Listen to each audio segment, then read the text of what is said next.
અમરેલી સ્થિત Shantaba general hospital ખાતે 77મા પ્રજાસત્તાક પર્વની ઉજવણી ગૌરવપૂર્ણ વાતાવરણમાં કરવામાં આવી હતી। આ અવસરે હોસ્પિટલ પ્રાંગણમાં ડોક્ટર રાજેશ શર્માના હસ્તે ધ્વજવંદન કાર્યક્રમ યોજાયો હતો। ધ્વજવંદન બાદ રાષ્ટ્રગીત ગાન કરવામાં આવ્યું અને પ્રજાસત્તાક પર્વના મહત્વ અંગે સંક્ષિપ્ત સંબોધન કરવામાં આવ્યું હતું। કાર્યક્રમ દરમિયાન દેશપ્રેમ અને એકતાનો ભાવ જીલાયો હતો।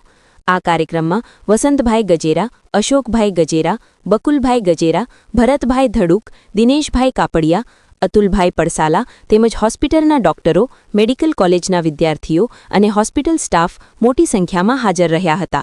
હાજર તમામ મહેમાનો અને કર્મચારીઓએ પ્રજાસત્તાક પર્વની શુભેચ્છાઓ પાઠવીને કાર્યક્રમને સફળ બનાવ્યો હતો। તંત્રી પ્રતીક સાવલિયા, અમરેલી। प्रजासत्ताक दिवस की उजवणी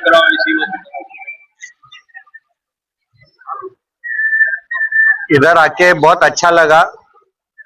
वसंत भाई के साथ इन्होंने जो यहाँ डेवलप किया है, इतना बड़ा हॉस्पिटल बनाया है और जो फैसिलिटी प्रोवाइड कर रहे हैं एजुकेशन के लिए, मेडिकल एजुकेशन और स्टूडेंट्स के लिए, बहुत प्रसन्न अच्छा लगा और इतनी खुशी हो गई और लगता है कि ये आगे चल के ये बहुत टॉप हॉस्पिटल और फैसिलिटी बन सकता है और भी इसमें अच्छा पॉसिबिलिटीज है।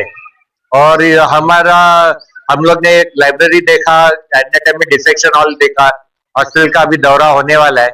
बट मुझे मालूम है कि यहाँ की जनता के लिए ये बहुत अच्छा सिचुएशन है कि इतने अच्छा एजुकेशन इधर प्रोवाइड होगा और यहाँ से जो स्टूडेंट निकलेंगे आगे भविष्य में अच्छे डॉक्टर और अच्छा का नाम कमाएंगे। आपका नेम क्या है? और मैं डॉक्टर राजेश शर्मा हूँ। मैं चेस्ट स्पेशलिस्ट हूँ और बॉम्बे के हॉस्पिटल में कंसल्टेंट डॉक्टर हूँ।